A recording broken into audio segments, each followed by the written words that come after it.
আমি কোনটা মিথ্যে আর সত্য বলবো, আপনার কাছ থেকে জ্ঞান নেব না।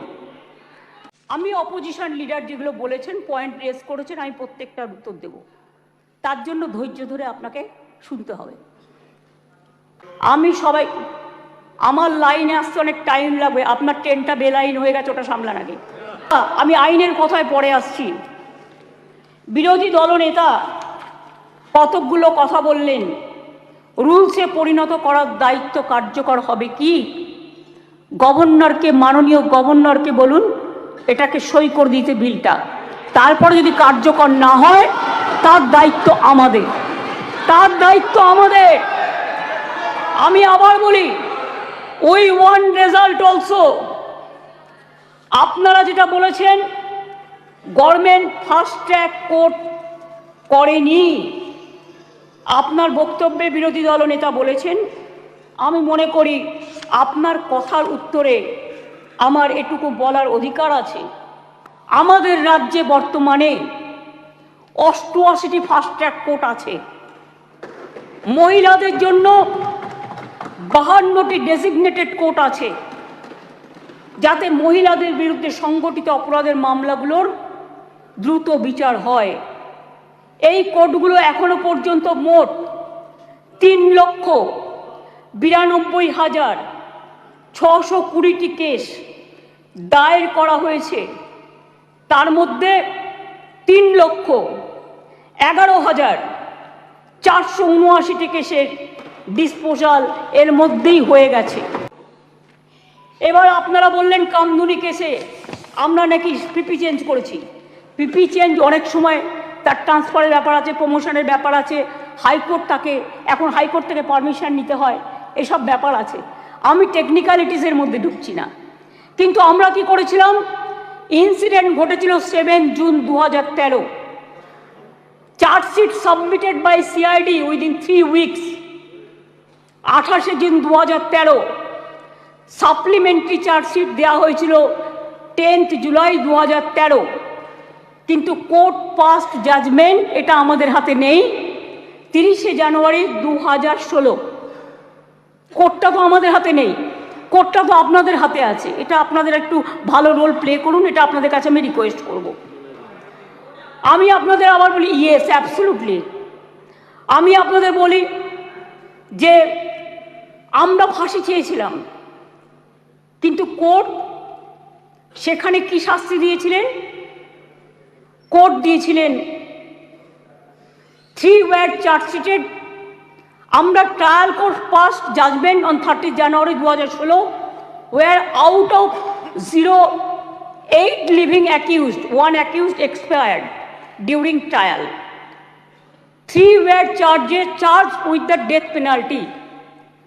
3 were charged with life imprisonment and 2 were acquitted. The state appealed before High Court against the acquitted of 2 accused persons, যাদের ছেড়ে দেওয়া হয়েছিল তার বিরুদ্ধে। Trial court convicted person also appealed before the Honorable High Court. High Court passed judgment 6 October 2023।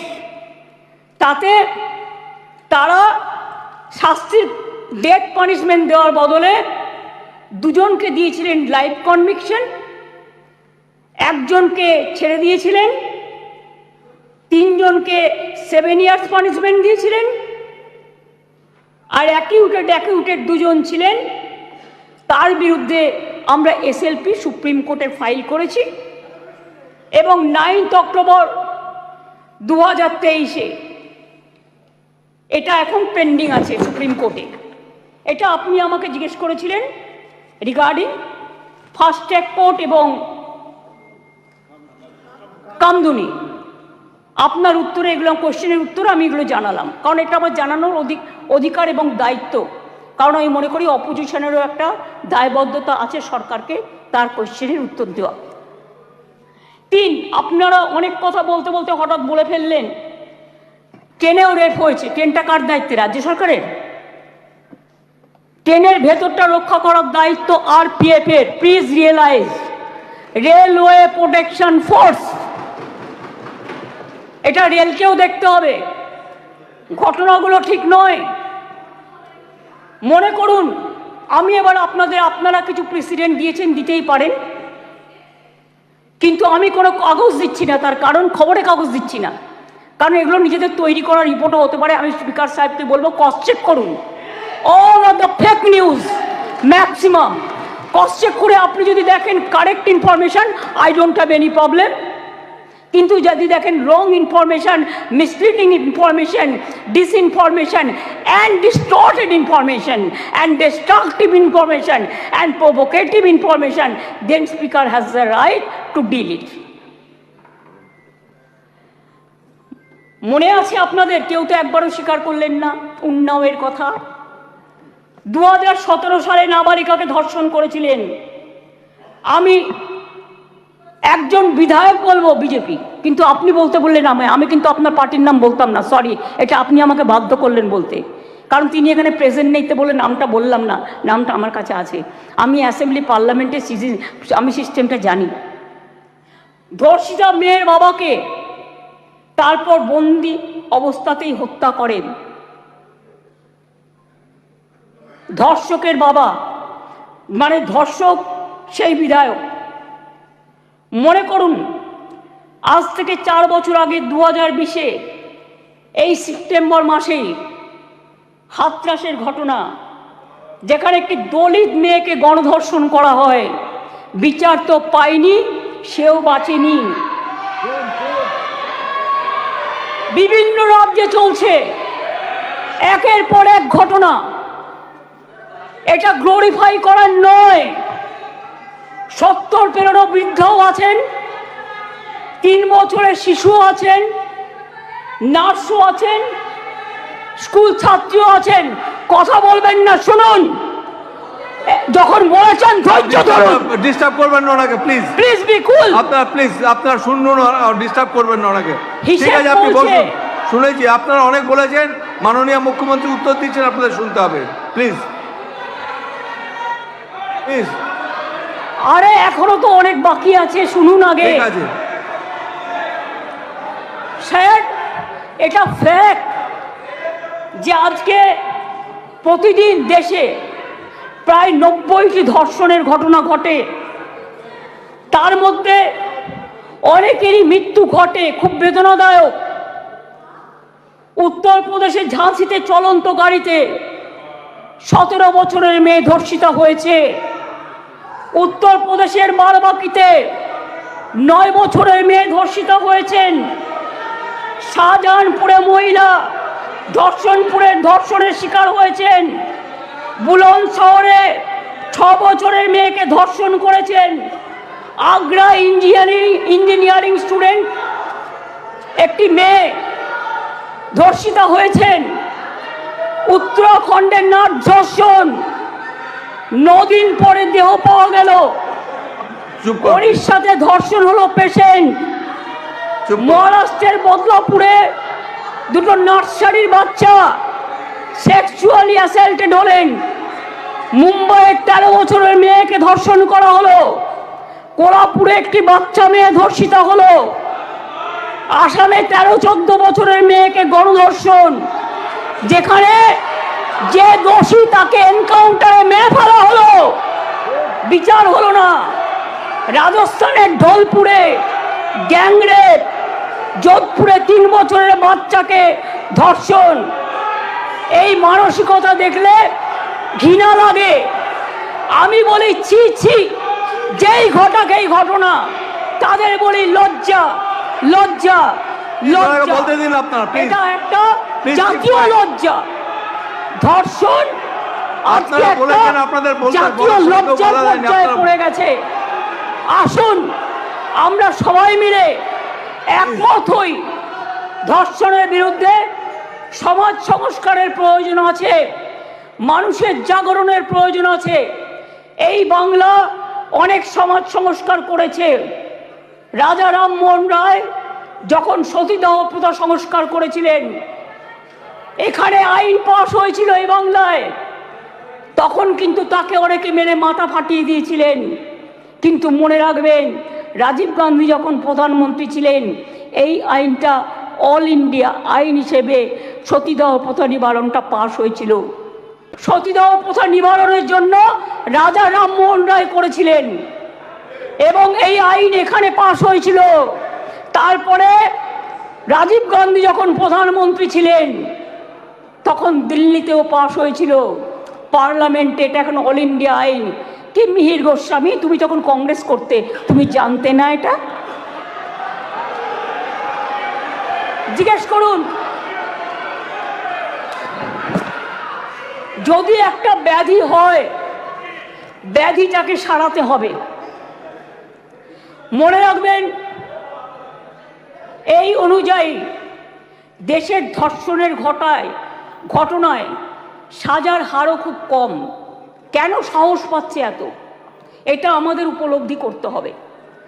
Crime in India 2022-এর তথ্য অনুযায়ী দেশের বিভিন্ন প্রান্তে ধর্ষণের ঘটনায়, সব রাজ্যেই পুলিশ আছে, সেন্ট্রালেও আছে, ধর্ষণের ঘটনায় গড়ে 76% ক্ষেত্রে পুলিশ তদন্ত শেষ করে চার্জশিট জমা দিতে পেরেছে, কিন্তু মাত্র 2.6% 56% ক্ষেত্রে অপরাধী দোষী সাব্যস্ত হয়েছে।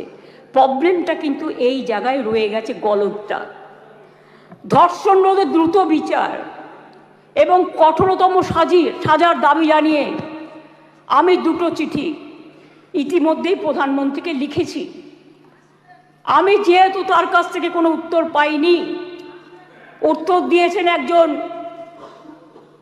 উইমেন অ্যান্ড চাইল্ড ডিপার্টমেন্টের মিনিস্টার, কিন্তু তিনি যে উত্তর দিয়েছেন সেটাকেও কাউন্টার করে আমি প্রধানমন্ত্রীকে জানিয়েছি। যদি দিল্লি নিজে এই চিঠি দুটো, স্যার সবার জ্ঞাতার্থে বার্তা একটু দিয়ে দেবে টেবিলে, আমি প্রধানমন্ত্রীকে লেখা চিঠিগুলো এখানে পেশ করলাম। ন্যায় সংহিতা বিল যখন প্রথম তাড়াহুড়ো করে পাশ করা হয় নির্বাচনের আগে, আমি বারবার স্বরাষ্ট্রমন্ত্রীকে বলেছিলাম এটা তাড়াহুড়ো করে করবেন না, এটা আমাদের রাজ্যগুলোর সাথে আলোচনা করুন, শুধু একটা চিঠি দিলে দায়িত্ব শেষ হয়ে যায় না। আমি অনেকবার অপোজ করেছি যে এটা কিন্তু রাজ্যকে কনসাল্ট করা হয়নি, মনে রাখবেন। তাছাড়াও আমি বলেছিলাম নতুন গভর্নমেন্ট আসুক, তাদের সাথে আলোচনা করুন, লোকসভায় আলোচনা হোক, রাজ্যসভায় আলোচনা হোক, বিরোধী দলের সাথে আলোচনা হোক, সরকারি দলের সাথে আলোচনা হোক, তারপরে এটা আপনারা করুন। কিন্তু সেটা তারা করেননি। তাই আজকে বাধ্য হয়ে আমরা সারা দেশের মেয়েরা যাতে সুফল পায়, মনে রাখবেন আজকে বাংলাকে নিয়ে শুধু বদনাম যারা করছেন, বাংলার সম্মান নিয়ে ভাবুন। বাংলা মাকে বদনাম করলে আপনার গায়েও লাগবে, আমার গায়েও লাগবে। আমাকে আপনারা 50টা কটু কথা বলুন, আমার কোনো যায় আসে না। যেভাবে আপনারা আমাকে অসম্মান করেছেন, আপনাদের প্রধানমন্ত্রীকে আমরা সেভাবে অসম্মান করিনি। কখনো ভেবেছেন যে আপনারা যেভাবে আমার বিরুদ্ধে বলছেন, আমাদের দল যদি সেভাবে প্রধানমন্ত্রীর বিরুদ্ধে বলে, স্বরাষ্ট্রমন্ত্রীর বিরুদ্ধে বলে, আপনাদের মুখ্যমন্ত্রীগুলোর বিরুদ্ধে বলে, আপনারা তখন কি দেখবেন? আমি চেয়েছিলাম এই আইনটা কেন্দ্রীয় সরকারই করুক, কিন্তু ওরা আইনটাকে যেখানে যেখানে ফাঁক রেখেছেন আমরা সেখানে ঢুকেছি। তার কারণ মনে রাখবেন, যদি কেউ ধর্ষণ করে 7 মাসের মধ্যে জামিন পেয়ে যায়, আর তাকে ফুল মালা দিয়ে, প্লিজ আমাকে বলতে দাও, তোমরা কথা বললে আমি বলবো না, এবং তাদের যদি ফুলমালা দিয়ে সম্বর্ধনা দেওয়া হয়, তাহলে এটা এনকারেজমেন্ট হয় না তাদের পানিশমেন্ট হয়? এটা আমাদের উত্তর দিন। আমি তাই আপনাদের কাছ থেকে এর বেশি আমি কিছু প্রত্যাশা করি না। বিলকিসের ধর্ষকদেরও জেল থেকে ছেড়ে দিয়ে মালা পরানো হয়েছিল, যাবজ্জীবন জেলের সাজাপ্রাপ্ত উন্নাওয়ের ধর্ষণকারী, সেখানেও বাবা রাম রহিম থেকে নামটা বাদ, সকলকে প্যারোলে মুক্তি দেওয়া হয়েছে। এমনকি সাক্ষী মালিক আমাদের সোনার মেয়ে, তাদের উপরেও যে অত্যাচার হয়েছে, এবং আমার এখনও ডাউট আছে, আমি জানি না বাট ক্রস চেক করলে দেখা যাবে ভেনাস কিন্তু দেশের জন্য গোল্ড আনতে পারত, কিন্তু ভেনাসকে আদৌ ভিক্টিমাইজ করা হয়েছে কিনা আগামী দিন ইতিহাস প্রমাণ করবে। আমি মনে করি নারী সুরক্ষা আমাদের অধিকার। মেয়েরা যাতে স্বচ্ছন্দে ও নির্ভয়ে তাদের অভিযোগ জানাতে পারেন, সেই লক্ষ্যে 49টি মহিলা থানা স্থাপন করা হয়েছে। সিপিএম আর চিৎকার করে বেড়াচ্ছে, বিজেপির সাথে কম্পিটিশন করছে, আমি ওয়ান না বিজেপি ওয়ান। আজকে সিপিএমএল আজকে কম্পিটিশন করে বেড়াচ্ছে, আমি ওয়ান না বিজেপি ওয়ান। শুনুন, মনে রাখবেন সিপিএমের 34 বছরের আমলে একটা মহিলা থানা ছিল না। আমরা 49টি মহিলা থানা আমরা ইতিমধ্যেই করেছি। 2011 সালের আগে কোনো মহিলা থানা বাংলায় ছিল না। মনে রাখবেন বিচার ব্যবস্থায় গতি আনতে আমরা 88টি ফাস্ট ট্র্যাক কোর্ট করেছি, 62টি পস্কো কোর্ট করেছি, এখনো 10টি পেন্ডিং আছে, সেটা হচ্ছে হাইকোর্টের কাছে, আমাদের কাছে নয়। প্লিজ আন্ডারস্ট্যান্ড, হাইকোর্টকে বলুন এটা তাড়াতাড়ি করে দেওয়ার জন্য। এছাড়াও 52টি ডেজিগনেটেড কোর্ট রয়েছে, যাতে মহিলাদের বিরুদ্ধে সংগঠিত অপরাধের মামলাগুলো দ্রুত বিচার করা হয়, যাতে মহিলারা দ্রুত জাস্টিস পান, বিচারের বাণী যেন নীরবে নিভৃতে না কাঁদে। এটা এই সভা দলমত নির্বিশেষে সবাইকে বলে দিচ্ছি, সবাইকেই বলছি। কেন্দ্রীয় সরকারই বলছে বাংলাদেশের সারা ভারতবর্ষের মধ্যে কলকাতা সবচেয়ে নিরাপদ শহর। মনে রাখবেন, কলকাতায় উত্তরপ্রদেশে 7 লক্ষ নারী নির্যাতনের ঘটনা ঘটেছে, গুজরাটেও 5 লক্ষ নারী নির্যাতনের ঘটনা ঘটেছে, আর বাংলায় যারা রেকর্ড করেছে তারাও 1.5 লক্ষর কাছাকাছি আছে, কিন্তু সেখানে বিচার হচ্ছে, বিচার পাচ্ছে। বিচারে কোর্টে যদি কোনোটা আটকে থাকে সেটা কোর্টের দায়িত্ব তাড়াতাড়ি করার। মনে রাখবেন সেখানে Suvendu Adhikari, please Suvendu Adhikari, I request you not to behave like this. আপনাকে শোভা পায় না। সর্বশেষ তথ্য বলছে প্লিজ কিপ কোয়াইট। দেশে প্রতি লক্ষ মহিলা প্লিজ জনসংখ্যায় যেখানে 4.5টি ধর্ষণের ঘটনা ঘটে, সেখানে বাংলায় হার 2.3। তাও আমি মনে করি এটা একটাও হওয়া উচিত নয়।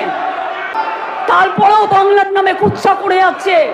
এদের মতো নির্লজ্জ কুৎসাকারীদের আমি বলি, এটা করে আপনারা আরজি করের ঘটনার বিভৎসতাকে কমিয়ে দিচ্ছেন, এটা বোঝানোর জন্য যাতে আপনারা লাইনটাকে বেলাইন করেন, ট্রেনটাকে ডিরেল করেন। আগে নরেন্দ্র মোদীকে পদত্যাগ করতে বলুন, নরেন্দ্র মোদীর পদত্যাগ চাই, তার কারণ সারা দেশের উনি জাতীয় লজ্জা। আমরা স্যার অমানবিক ঘটনা নিয়ে ওরা রাজনীতি করে, বিচার চায় না, ভারতীয় নয়। সেই কারণেই দ্রুত বিচারের জন্য ভারতীয় ন্যায় সংহিতার কয়েকটি ধারায় সংশোধন করে আমরা ধর্ষণের ঘটনার অপরাধে প্রমাণে সর্বোচ্চ মৃত্যুদণ্ডের সাজা প্রস্তাব করেছি। ন্যায় সংহিতা একটা নতুন আইন 64/1, 64/2, 66, 70 এবং 71 নম্বর ধারার ক্ষেত্রে সংশোধনী এনে এই ধরনের অপরাধ প্রমাণে সর্বোচ্চ মৃত্যুদণ্ডের বিধান আনা হয়েছে এই বিলে।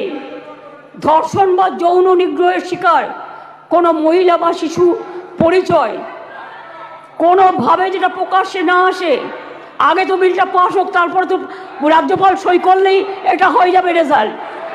আইন সংশোধনের মাধ্যমে আমরা সেটাও করতে চাই। এটাও চাই যাতে আদালতের অনুমতি ছাড়া এই ধরনের মহিলা বা শিশুর পরিচয় কোনোভাবেই বিচার প্রক্রিয়া শেষ না হওয়া পর্যন্ত এগুলো নিয়ে আলোচনা প্রকাশ্যে না আসে। স্যার, ভারতীয় ন্যায় সংহিতার 72 এবং 73 নম্বর ধারা সংশোধন করে এর জন্য আমরা 3 থেকে 5 বছরের সাজার প্রস্তাব রাখছি। কেউ কেউ বলছে আমরা নাকি আইন করতে পারি না। আমি তাদের জ্ঞানের জন্য বলছি, এটা সর্বৈব মিথ্যা। রাজ্য চাইলে আইন আনতেই পারে, সংবিধান আমাদের সেই অধিকার দিয়েছেন। ভারতীয় সংবিধানের যুগ্ম তালিকায় আইটেম নম্বর 1-এ ফৌজদারি আইনের উল্লেখ আছে। সেক্ষেত্রে রাজ্য চাইলে আইন আনায় কোনো বাধা নেই। অন্ধ্রপ্রদেশও আনছে, মহারাষ্ট্রও আনছে, তারাও ক্রিমিনাল ল সংশোধন করে আনতে চলেছে। এখানেও তো আপনাদের সরকার আছে, আমরা তো বাধা দিইনি। তার রাজ্য বাঁচাতে সে আইন আনতেই পারে। এই আইন কি করবে? এই আইনটা অ্যামেন্ডমেন্ট করছি আমরা এই কারণে, সব তো করছি না, মাত্র কয়েকটি ধারা, শুনুন না একটু, শুনুন না একটু, হাত জোর করে বলছি শুনুন, মা বোনদের জন্য শুনুন, নারী নিরাপত্তার জন্য শুনুন, হাত জোর করে বলছি। প্লিজ কোনো কথা বলবে না, কেউ কোনো কথা বলবে না, বসুন। আপনারা কেউ কোনো কথা বলবেন না প্লিজ। আমার একটু টাইম লাগতেই পারে, কারণ আমার অপোজিশন লিডারের কোয়েশ্চেনের উত্তর দিতে হবে। আপনি বসুন প্লিজ, থ্যাংক ইউ সিট। মনে রাখবেন এই নতুন বিলের তাৎপর্য 3টি। তাৎপর্যটা বুঝুন। 1 নম্বর বর্ধিত শাস্তি, 2 নম্বর দ্রুত তদন্ত, 3 নম্বর দ্রুত ন্যায় বিচার। নতুন আইন সুনিশ্চিত করবে যে ধর্ষণ এবং নারী শিশুর প্রতি সকল যৌন হিংসায় শাস্তি হবে কঠোরতম। ভারতীয় ন্যায় সংহিতা এবং পস্কো আইনে এসব ক্ষেত্রে যে শাস্তির কথা বলা আছে তা আমাদের আইনে উল্লেখযোগ্যভাবে বৃদ্ধি করা হয়েছে। ধর্ষণ ও গণধর্ষণের ক্ষেত্রে ভারতীয় ন্যায় সংহিতার যে শাস্তির কথা বলা হয়েছে 10 থেকে 20 বছরের সশ্রম কারাদণ্ড এবং ক্ষেত্র বিশেষে যাবজ্জীবন সশ্রম কারাদণ্ড। আমরা এটাকে করছি আমৃত্যু সশ্রম কারাদণ্ড থেকে গুরুতর থেকে ক্ষেত্রে এমনকি প্রাণদণ্ড, এইটুকুই আমরা চেঞ্জ করেছি। ধর্ষণ বা গণধর্ষণের ফলে নির্যাতিতার মৃত্যু হলে বা নির্যাতিত সম্পূর্ণ ভেজিটেবল হয়ে গেলে ভারতীয় ন্যায় সংহিতায় এর শাস্তি বলা আছে 20 বছরের সশ্রম কারাদণ্ড এবং ক্ষেত্র বিশেষে যাবজ্জীবন সশ্রম কারাদণ্ড। আমরা এটাকে করেছি প্রাণদণ্ড ও জরিমানা। এ প্রসঙ্গে বলি, এমনকি আর্থিক জরিমানার কথাও বলা হয়েছে যে ধর্ষিতা বা নির্যাতিতার চিকিৎসাগত অথবা তার নিকটাত্মীয়ের সামাজিক ও মানসিক পুনর্বাসনেও সেটা সহায়ক হয়। অ্যাসিড আক্রমণের ক্ষেত্রে অনেক সময় দেখেন মেয়েদের অ্যাসিড ছুঁড়ে মারে।